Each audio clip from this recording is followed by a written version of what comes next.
Et c'est parti pour Soir d'info ñu àndaat rek ba 20h45 encore une fois ñëwaat ci deux faits yoo xam ne tànn nañ ko pour waxtaanee ko fii ci plateau bi dañ leen di nuyu ba noppi di leen ziar bu baax a baax doog a yaatal nag ci li nga xamante ne tànn nañ ko tey bokk na ci bés bi nga xam ni moom la ñu jagleel wàllu épargne ci àdduna bi nekk nag moment boo xamante ne baax na ñu def ab taxaw seetlu xool ni ko askan bi di dundee ak it ndax sénégalais dinañuy faral di denc ci banque yi ngir it xool ana lan la ñu am comme relation ak institution yooyu du ñàkk dinañ ko gën a yaatal ak ki nga xamante ne moo di Famara Ibrahima Cissé nekk président bu association des clients et sociétaires des institutions financières dalal ak jàmm monsieur Cissé si plateau. Madame Touré maa ngi lay nuyu di la gërëm di la sant di nuyu seen téléspectateurs yëpp di nuyu njiitu kër gi ci liggéey bu rafet bi muy def. jërëjëf dinañu ñëw it ci xibaar.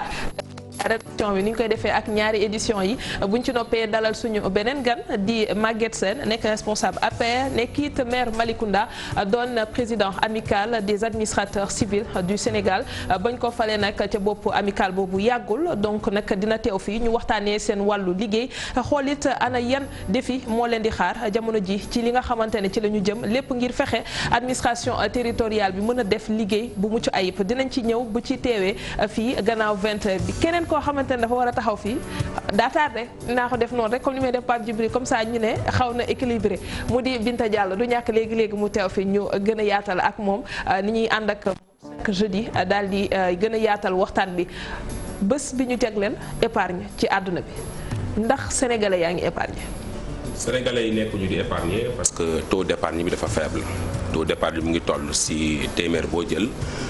ñaar fukk. dépassé wu ko. Donc sénégalais yi nekkuñu di épargne parce que épargne du dara lu dul la ngay jot boo consommé ba pare la ciy des. la ciy des nag ngay jël denc ko fa nga koy denc mooy soit nga dugal ko ci biir banque wala nga dugal ko ci biir SFD mooy mutuelle yi ngeen di gis. wala nga dugal ko ci assurance vie forme d'épargne la. wala nga dugal ko ci pension de retraite parce que pension yi ngay gis ni da ngay liggéey pour que ëllëg boo liggéeyatul ñu mën laa fay. wala nga dugal ko ci mutuelle de santé yi loolu tam forme d'épargne la nga xam ne boo feebaree boo demee ba mënutoo faj wala boo feebaree ñoom ñu jël relève bi di la faj. wala nga def ko placement en bourse wala plan épargne logement. donc forme épargne yi bëriwuñ te trop léegi li waral sénégalais yi épargne mooy ndóol bi mu ngi ci biir. mooy dañ dul desal lu ñuy mën a épargner. beneen bi mooy dafa am débat bu mag bu am entre économistes yi ci mbirum épargne. am na ñoo xam ne dañoo d'accord ci épargne parce que jàpp nañ ni épargne dafa nekk lu baax ci nit ki dafa nekk lu baax ci réew parce que day tax yow nga mën a faire face aux prévisions futures nga mën a boo ñàkkee say revenu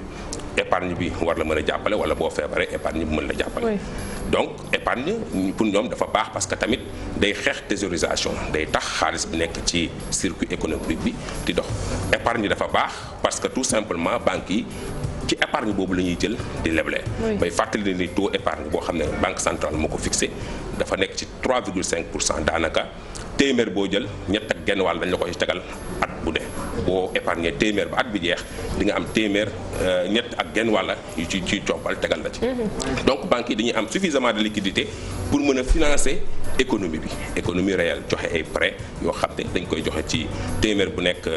ñaar fukk ak juróom cher na lool. ñoom ñu am ci seen bénéfice jox la donc épargne dafa baax ci réew am ñu ay économistes yu ko soutenir. mais ñeneen ñi dañ ne mais épargne day limiter consommation. parce que tey. bu nit ñi consommé wul société de consommation nit ñi consommé wul di épargner xaalis bi entreprise yeeg industrie yi production bu ñuy def dootul jarati donc dañuy nekk en sous-production te bu ñu nekkee ci production bi bu bëriwul employé duñ leen jël. parce que il faut production bu bëri nit ñi di consommer di jënd xaalis bi di circuler pour que ñoom ñu mën a di fay. seen i employés di créer de la valeur ajoutée di jël ay personnel yu liggéey donc bu nit ñi consommé wul bu ñu limité épargne bi donc roue économique bi du dox entreprise yi da ngay gis ñuy tëj bu boobaa loolu dafa baaxul ci économie réew parce que industrialisation mooy entraîner développement réew donc day créer benn problème d'emploi donc débat boobu dafa am entre les économistes de part et d'autre mais dans tous les cas épargne mën toban parce que individuellement baax na cim réew tamit épargne tamit am na ci ay solo. alors Binta Diallo yegg si na Binta daal jàmm ci plateau maa ngi lay nuyu Aram di nuyu suñu invité bi. Binta maa ngi lay fay nuyu téléspectateur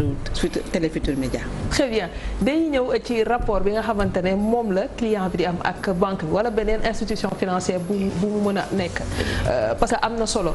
c'est-à-dire nit ki di dem di épargner lam fay fekk it dina tax yenn saa yi mu mën a dalal xelam mais dafa mel ni ñu si ëpp ci sénégalais boo leen laajee du ñu sawar di dem ci banque yooyu. dëgg la parce que il faut nga xam ne Sénégal mi ngi toll ci ñaar fukki banque ak juróom ñeenti établissement financier à caractère bancaire mu am plus de 360 institutions de microfinance mooy mutuelle yi ngeen gis ci bopp koñ yi. léegi nag problème Sénégal mooy xam nga tamit mënoo jël sa alal def ko ci banque wala def ko ci mutuelle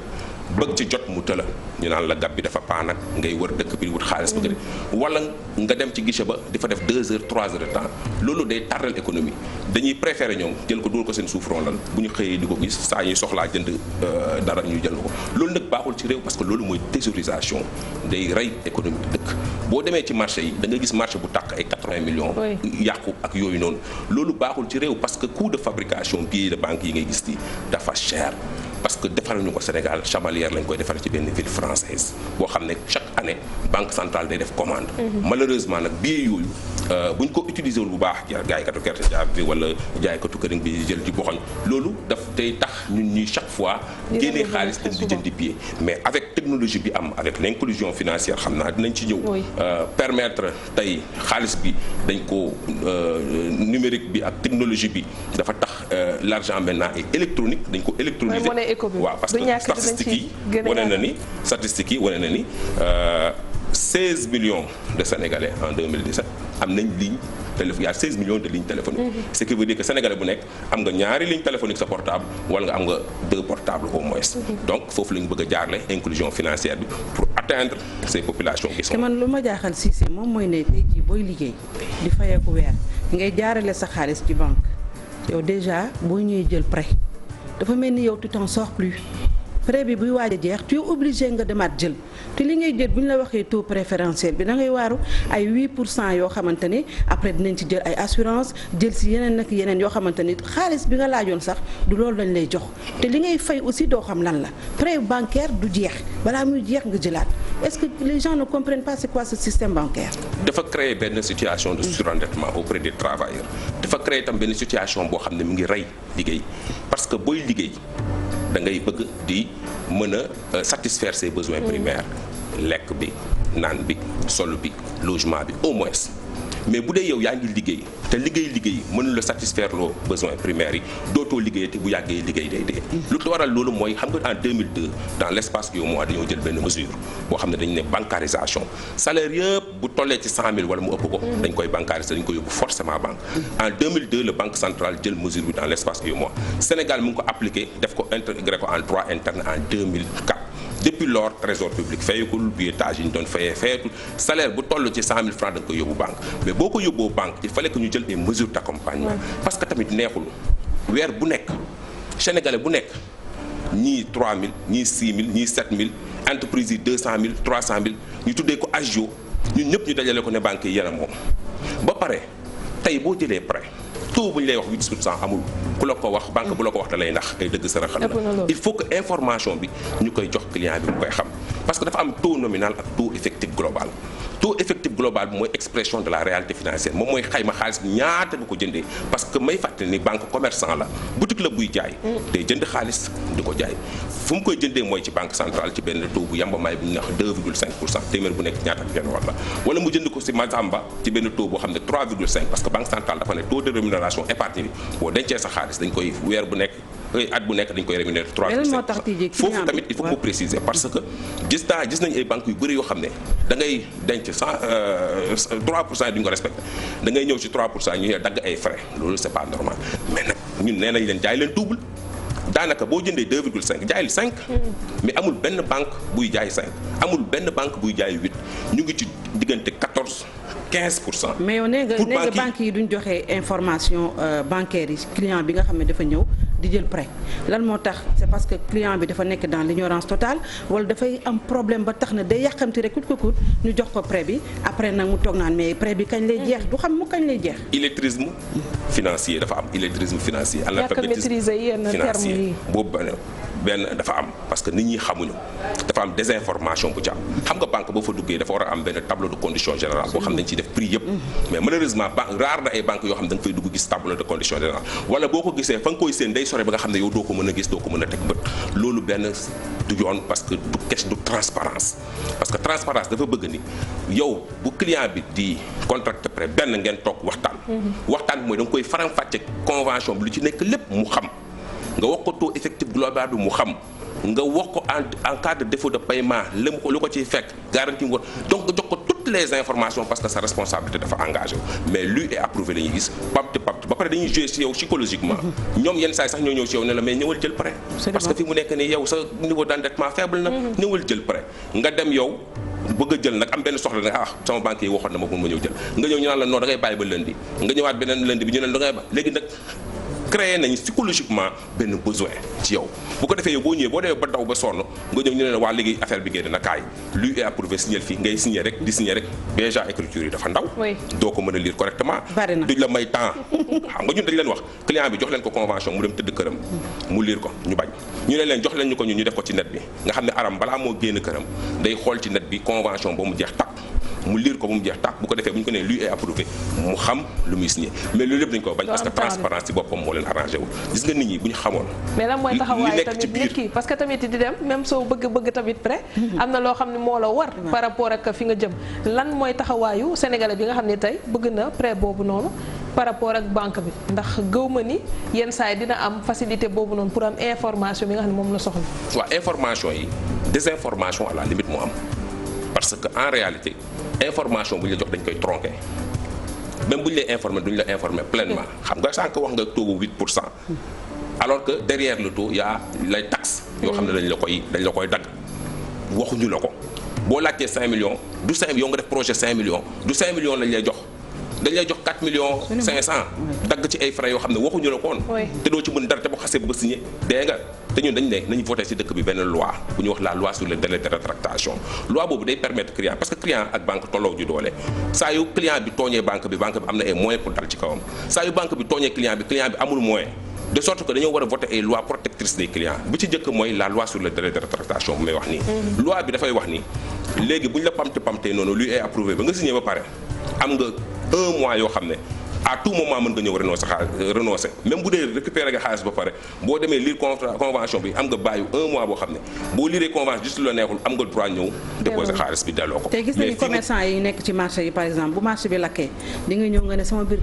magasin amoon na 5 millions de francs CFA dañuy préférer jël xaalis bi denc ko seen biir ay je sais pas gas dugal ko fa wala coffre-fort le fait que ñoom moo leen di gënal ñuy dem ay banque xawma par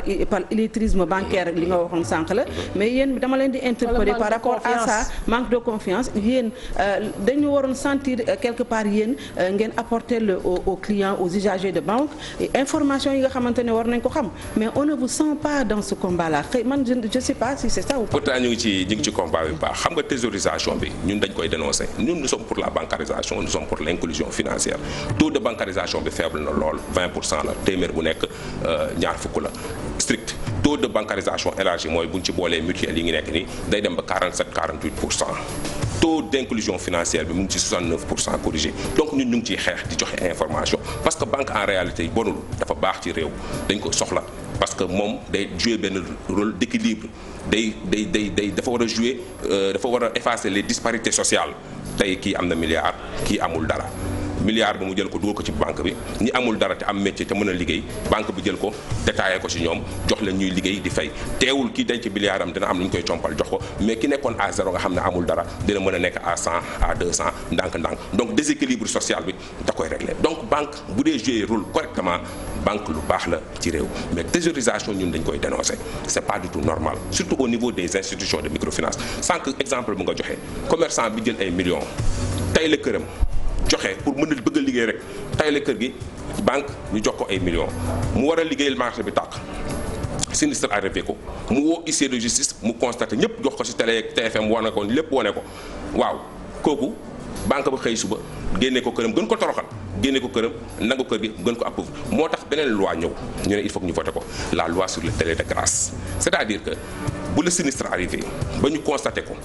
da nga war a bénéficier wu d'une grâce de baaluñu la prêt bi da nga ko war a fay mais da nga war a am benn 2 ans boo xam ne da nga koy toog defarwaat balaa ngaa commencé fay say biens yi nga hypothéqué woon kenn waru ko saisir di ko jaay di la gën a toroxal di la mettre dans la pauvreté. Sénégal actuellement bu gisee nit ñi mënuñu épargner c'est parce que y a un réel problème de surendettement boobu ñu mu gën a frappé mooy jàngale. est-ce que am nañu revenu sax yu doy ba mën a épargner. waaw mais duñ la ko may xam nga taux d'intérêt bu bëree doo mën a épargner yow loolu liggéey da ngay fay banque bi. moo tax nit ñi dem di bokk ci ay tontine. moo leen gënal dem banque. loolu moo indi exclusion sociale. xam nga damay dégg ñuy wax inclusion sociale du dara lu dul ñi nga xam ne système bi da leen excluroon ñu nekk dans des localités éloignées ñuy vivre dans la pauvreté ñooñu noonu pour indi leen ci biir système bi banque centrale état yi dañuy développer benn politique bu ñuy wax inclusion sociale parce que gis nañ ni nit ñi bëgg nañ seen portable ñu fay def ay compte bancaire bu ko defee bu nekkee femme bi bu nekkee jaaykatu gerte jaar bu nekk Saara Maodo Danjo am na compte bancaire boo xam ne dina ci mën a def ay opération ñu ngi koy indi dans le système financier mais dafa am beneen phénomène boo xam ne état bi nekkul di ko évoqué banque centrale nekkul di ko mooy exclusion sociale. auto exclusion mooy tey nit ki moom xam ne système bi mën na ko mais nangu ko parce que tout simplement moom tradition ay tontine la ko jox. il faut que ñu intégrer tontine ci finance. beneen bi mooy religion xam nga am na ñoo xam ne banque classique yi ni ñuy doxee daf leen di exclure wala dañuy auto exclure lu tax loolu parce que finance islamique la ñu xam nous sommes dans une population à 95% musulmane. il faut que banques yi ñu régler ko ba nga xam ne tey boo duggee banque nga def opération bu la neex selon nga da nga bëgg a def benn opération classique wala nga def opération islamique loolu dañ ko war a permettre ibbi yaatal pour permettre ñëpp ñu ñëw defee mais tey banque boo demee ne leen opération finance même banque islamique bu fi nekk sax elle n'est islamique que de nom. opération classe parce que du point de vue réglementation amul différence. mais tey jii est-ce que les pouvoirs publics aussi tooguñu rek di seetaan banques yi ñuy def lu leen neex usager de banques yi parce que gis nañu chaque jour boo yeewoo dañu gis banque bu bees bu ubbi ça veut dire que les banques commerciales ça marche ñu ngi fi nekk di enrichir sur le dos du simple góorgóorlu wala ba pare ñoom ñuy appauvrir les gens ba pare ñoom chaque jour ñu am xaalis mais suñu amuloon xaalis duñu gis mukk ouverture de banque tous les jours. mais ren ñu ngi def benn bénéfice de 94 milliards boo xam ne ñoom ñoo ko déclaré. xaw ma nag lu ñu déclaré mais 94 milliards c'est trop les banques s'enrichissent d'un enrichissement qui s'accompagne d'un appauvrissement des populations parce que banques yi nangu nañ ne am xaalis. avec la complicité des pouvoirs publics. mais xam nga man pouvoir public yi. dinaa leen critiquer du ma leen critiquer parce que dama ne problème yu mel ni population bi moo koy régler. ci na parce que banque pouvoir public ñeme ko parce que puissance la nañu waxante dëgg. parce que day financer nan la ñuy falee nan la ñuy faloo suñu njiit yi nan la ñu leen di falee si seen réalisation. mais réalisation boobu xaalis la. fu ñu koy jëlee dañ koy lebi banque. banque moo am possibilité injecter de l'argent dans la communauté comme moo am possibilité retenir liquidité bi parce que bu ko neexee tey projet yi taxaw. waaw ñooñu li nga pouvoir public yow di nga xeex ak ñoom et puis banques yi dañoo arrangé état bi parce que li am nañu benn taxe bu ñuy wax taxe sur les opérations bancaires taxe sur les affaires financières boo xam ne banques yi dañ koy versé état bi kay bu leen neexoon banques yi ñëw def leen neex l'essentiel état na jot ay taxes am parce que état ci ay taxes lay doxee moo tax nag ma leen di ñaax parce que dafa am lu ñuy wax indice de développement humain banques yi bu ñu enrichir bu dee dañuy enrichir nañu xool population bi est-ce que enrichissement boobu population bi tam mu ngi ciy enrichir parce que gagnant la war a doon mënul xeex banques yi yéen ñi nga xamante ne da ngeen a jóg regroupé wu autour d'une association pour xeex au moins li banques yi di doxalee ak usagers yi c'est comme si atteindre leen seen objectif parce que des fois da ngeen di woote sax ay banques journée morte mais kenn du leen topp da ngay dem fekk leen ñuy rang di jël seen xaalis mais quand même ñu ngi approprié wuñu seen combat xam nga am nañ fukki poñ ak juróom-ñeent ñu ngi ñuy déglu ñu ngi ñuy bàyyi xel te xam nañ ni xeex bi bu continuer nii du baax si ñoom parce que dañuy perdre ay clients nit ñi bu leen neexee toog bañ ne banque population bi ñoom lay neex ñu taxaw ne buñ demati banque comme boog ñoom dañuy perte parce que client moo leen tax a dund banque ñetti mbir lay amee xaalis bu ci njëkk mooy prêt bu muy jaay di ci am intérêt boobu dafay amee xaalis beneen bi mooy les défauts de paiement nga war a ñëw le 5 fay nga ñëw le 10 ñu defal la pénalité mais bu ci gën a garaaw te man d'accord ma ci mooy nga war a fay le 5 ñëw le premier ñu ne la dañ lay teg daan kooku du dëgg du yoon parce que da ngaa teel a nee nañ ñoom teel a fay baaxul beneen bi mooy banque dafa am ay service ci biir carte cap service la chéquier service la attestation yi service la relevé yi ay service la yoo xam ne yu bëri nekk ci biir donc ci yooyu lay amee xaalis population bi donc banque moo gën a yomb xeex pourtant nag suñu xeex bi ñu ngi ci am ay mais est-ce que duñu teg loo xam ni cadre buy permettre loolu mën a nekk c'est-à-dire pouvoir public yi comme li Binta di wax suñu accompagner woon population de telle sorte que tey nga am benn problème ak banque nga mën ko intenter ci justice pour fexe au moins sax nga am dëgg ci kanamam xëy na loolu dina ragalloo ñeneen ñi bu ñu naree doxalee noonu mais bu fekkee loolu amuñu ko dañuy mujjee nekk rek ñoo xam dañuy subir. Très bien xam nga ñun dañu ne beneen loi bu ñu proposé la mise en place d'un fonds destiné à payer les frais de procédure particuliers xam nga tey su diggante ak banque yow mënoo jël avocat mais tey boo demee banque ba mu nga fay génn ñu ngi lay dagg benn taxe bu ñuy wax taxe sur les affaires financières nañ ci jël 0,1% mettre en place benn fonds boo xam ne client bi nga xam ne mooy produire taxe bi fonds boobu da koy servir moom bu jotee ak banque te mënul jël avocat ñu jëlal ko benn avocat boo xam ne day défendre ay intérêt. parce que loolu yàgg na de procédure yooyu. oui non yomb na c'est-à-dire que fonds bi day nekk nii boo jotee ak banque rek dama gis fonds bi ñu jox la benn avocat nga dem. parce que banque yi tant que ñu ngi sentir ni bu ñu leen yóbboo tribunal ñoom dañuy indi seen avocat te client bi du am avocat même bu amee dëgg dañ koy jox tort parce que amul conseil juridique banque bi bu amee dëgg dal ci kawam tant que loolu mi ngi am ay publicité mensongère ngay gis daanaka ñuy publicité naan la taux 4% 5% te du yegg fenn nga dugg ñu dóor la benn taux 14% te du yegg fenn il faut que état bi jël ay responsabilités foofu lañ leen di interpeller jël leen ay responsabilités seen responsabilité mettre en place fonds boobu parce que fonds boobu client bee koy produire ci banque bi tegal leen ko pour protéger ko protection bi mooy lan dafa am tribunal du commerce bi fi nekk buy àttee mbirum banque encore une fois du compétence pénale procureur yoonam newu ci mbirum banque dégg naa ñuy wax ay 4P ay dóor la ay dëgg sërëxal la loolu teguñu ko fenn compétence civile la du compétence pénale damay gis ay policiers ay gendarme ay di dugg ci affaire banque nga amal leen ñu dem gis gérant bi dem gis am fu mu jaar ak ñoom ñu ñëw di la convoquer di la yenduloo foofu di la intimider loolu du dëgg du yoon déposé nañ ay plainte contre des policiers. ñaata réclamation ngeen am parce que li Binta di wax seen liggéey bi néew na de par 40 par jour par jour 40 yoo xam ne xam nga sénégalais yi amuñu culture dem di porter plainte am na ñoo xam ne sax boo leen waxee police sax ñoom ñu bàyyi la ñun dañuy jël ay clients préparer leen pour yóbbu leen tribunal contre des banques mais dañuy dem ba ci biir ñoom bu leen banque bi satisfaire tuuti sax duñuy dem sax laaj ay dommages intérêts dañuy bàyyi mu sedd na ma siise non bàyyil mu sedd comme ca tartan sama xaalis pendant 2 ans ñoom ñoo ko 2 millions boo xam ne téye nañ ko pendant 2 ans imaginez 2 millions banque bi téye ko pendant 2 ans dem ba ci biir rendre compte ni erreur la ñun bu ñu demee bëgg ko yóbbu mu jël xaalis bi delloo ko client bi nañ noo garaawul nañ bàyyi mu sedd mais loolu client yi il faut que ñu am culture boo xam ne dañuy yóbbu banque tribunal di ko daan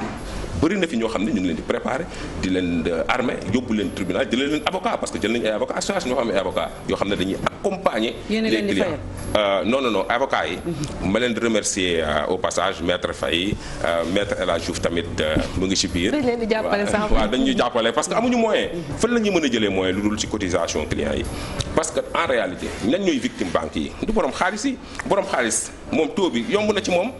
du dépasser 15% mais jaaykatu gerte caaf bi marchand ambulant bi moom ci mutuelle bi lay mën a dem amul sa accès ci banque bi taux bi day dem ba 24%. mais clients yi naka la ñuy cotiser ci seen association. waaw carte de membre bi 2000 francs la cherul. bu ne usager de banque bu ne day ñëw rek jënd carte. waaw boo amee sa carte de membre dañu lay enregistrer en cas de problème boo ñu waxee ñu taxaw ci jël problème bi accompagner la partager ko nag ak état bi parce que y a l'observatoire de la qualité des services financiers. maa ngi remercier au passage Habib Ndaw boo xam ne moom moo fa jiit ak médiateur Diop ak ñoom ñëpp ñu ngi leen di remercier parce que tam bu ñu partagé plainte beeg ñoom dañuy saisir parce que médiation la ñuy def léegi nag médiation dafa am fu mu yem. médiation bu ñu ko defee bu client bi d'accordul tribunal lañ jëm bu banque ba d'accordul tribunal lañ jëm mais lu ci ëpp client bi dina d'accord yenn saa yi bàyyi mu sedd mais banque yi bu ñu xamee ni jeeku nañ la moom tribunal rek lañ lay yóbbu. alors moom mooy déséquilibre. beneen point bu am solo banque yi dañuy utiliser données personnelles u nit ki naka la ñuy def tey ba encadrer loolu parce que ñii nekk yëpp ci banque yi ñu ngi fa def ay info yoo xamante ne ni amuñu ci benn maîtrise xamuñu tey données yooyu fan lañ koy yóbbu man bu ma duggee ca banque lan laa doon wax dama génn ma ne mais sama frère j'ai l'impression que dañ ma doon interrogatoire par rapport ak yéen yi donc yooyu noonu info yooyu fan lañ koy def ak ndax am na loo xamante ne moo ñu koy aaral par rapport ak liggéey bi nga xam ne yaa ngi koy def. am na ay questions yoo xam ne sax dafa xaw a doy waar parce que yenn saa ñu ne la ana sa waajur bu nga ne génn àddina ñu ne la ban feebar la amoon bu muy génn àddina. yow mi sax dañ lay laaj yan feebar nga am ban feebar nga am ay information yoo xam ne yu doy waar la yoo xam ne c'est inquiétant sax kenn du ko poser suñu culture may ñu ko. beneen bi mooy li nga wax les données personnelles ñun porté woon nañ plainte au niveau de la protection des données personnelles buy Awa Ndiaye CDP porté woon nañ fa plainte parce que pétrole temps moderne données personnelles la tey bailleur bëgg ñëw Sénégal bëgg na investir xamul fu muy investir xamul sénégalais day dem jëni ses données personnelles la analyser leen xam fu muy bës donc c'est des milliards moo ëpp xaalis pétrole. données personnelles dañ ko war a protéger ñun yàgg nañ ko xeex au niveau des banques au niveau des institutions de microfinance surtout parce que ñoom amateurisme foofu la ëppee. dañuy soxla rapidement ñu jox la ko parce que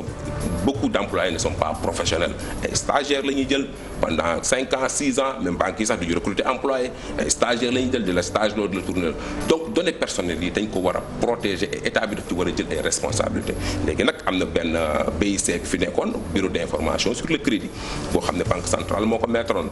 son directeur c'est Sagna maa ngi koy nuyu au passage ñun bu ñu ko tegee liñ njëkk dóor ci kaw table bi mooy nañu informer population bi ŋàññi nañ ko pendant des années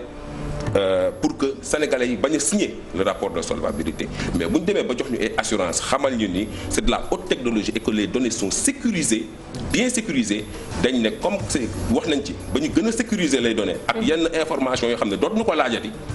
parce que dañ doon laaj information yoo xam ne ça n'a rien à voir avec la banque. mais tey jii damay gis benn banque bu ubbi par exemple ne du jël agio moi je me dis que c'est juste une stratégie commerciale pour attirer le client banque bi tey su ne moom du jël agio moom ci lan lay gagner lan lay jël ci sa biir xaalis on ne sait pas. des informations toujours, là c'est ça des informations xam nga dañuy ñëw créer seen benn package lu ñu wax nit ñi dëkk. package bi ñu ne la way 100 000 francs la mën nga ci dëggal 5 000 francs la mën nga ci am lii par mois lañ la koy dagg ak yooyu mais dañ ko ciy insérer dañ ciy insérer carte gab bi dañ ciy insérer chéquier bi dañ ciy insérer yu bëri te yow benn rek nga ci soxla buñ la waxoon benn bi lu muy jar nga jënd ko mooy gën a yomb mais package lañ lay wax da ngay jëndal doo lépp et puis dafa am désinformation parce que parfois prix yi ñu lay wax dañuy dem ba ci biir di ci dagg ay taxes c'est pas normal gis nga taux yi bu ñu la nee 12% jàppal ni at boobu mooy 12% at bi ci tool 12,02% la les taux sont variables demal sax gisuma fi banque buy def 12% 14-15 laa fi gis 14-15 laa fi gis et les taux sont variables at bu nekk ñu dugal benn service boo xam ne dañ la koy imposer nga koy fay parce que tout simplement yow pare nga fa jël sinon da nga doon génn. ce qui veut dire que ñun dañuy continuer être les victimes des établissements bancaires pouvoir public mi ngi seetaan yéen ñi jóg pour xeex ko aussi amu leen les moyens de votre combat. non ñu ngi xeex bu baax. am nañ ci 19 mesures mais résultats yi ngeen xeex man laaj naa la mais waxoo ma ko. oui xaaral ma wax la ci à l'heure du bilan lan ngeen xeex. mën naa la ci wax tey pour génne sa banque da nga doon fay lu cher mu nekkoon peine ba ngay am 87 750 attestation d'engagement 87 750 attestation de non engagement mu nekkoon coono di nga fay 200 000 pour génn banque rek même bu dee yéen parfois amee loo leen dara 200 000 imaginel ci salarié kuy fayeeku xam nga c'est un problème léegi xeex nañ ba am 19 mesures les frais de clôture de compte sont gratuits boo leen ameelul dara jaratul ngay fay attestation d'engagement non engagement service la c'est pas obligatoire un service n'est jamais obligatoire. donc waaw am nañu ñu ci nanguwul appliqué. mën naa la jox sax ñu ci nanguwul appliqué parce que saisir nañ banque centrale moom moo jëlagul ay sanctions ba léegi. mais ñun ñu ngi doon organiser ay jours de banque moo tax comme ni nga ko wax population bi dañ ñoo suivre mais bu ñu suivre banque moo gën a yomb xeex. il suffit que ñu toog benn journée ñëpp toog seen kër kenn demul banque. ñoom ñuy consommer courant ndox lépp ba pare amuñu benn revenu benn opération defuñu danañ xoolaat seen bopp wàññi lépp. mais tey question de mobilité bancaire bi à moitié réglé nañ ko surtout avec la direction de la solde au passage maa ngi remercier le directeur qui a pris des mesures salutaires au niveau de la solde. merci Fama Charles VI. vraiment dinañ ñëwaat si yow si kanam ginnaaw xibaar yi léegi ñu dem seetaan publicité.